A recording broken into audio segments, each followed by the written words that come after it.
आता एक breaking news पाहूया। पंतप्रधान नरेंद्र मोदी यांच्याकडून मनू भाकरचं अभिनंदन करण्यात आलं। पॅरिस ऑलिम्पिकमध्ये कांस्य पदक पटकावल्याबद्दल हे अभिनंदन करण्यात आलंय। मोदींनी फोनवरून संवाद साधत अभिनंदन केलंय। मनू भाकरने महिलांच्या 10 मीटर एअर पिस्टल प्रकारात कांस्य पदक पटकावलेलं आहे। भारतासाठी गौरवाची आणि अभिमानाची बाब आहे। पंतप्रधान नरेंद्र मोदी यांच्याकडून मनू भाकरचं अभिनंदन करण्यात आलं आहे। पॅरिस ऑलिम्पिकमध्ये कांस्य पदक पटकावल्याबद्दल हे अभिनंदन करण्यात आलेलं आहे। नरेंद्र मोदींनी फोनवरून संवाद साधत हे अभिनंदन केलंय। तर मनू भाकरने महिलांच्या 10 मीटर एअर पिस्टल प्रकारात कांस्य पदक पटकावले।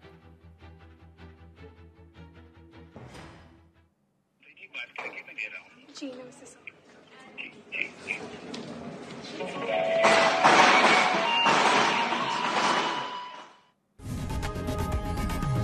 लोकशाही मराठी ऐका, पहा, जागरूक रहा।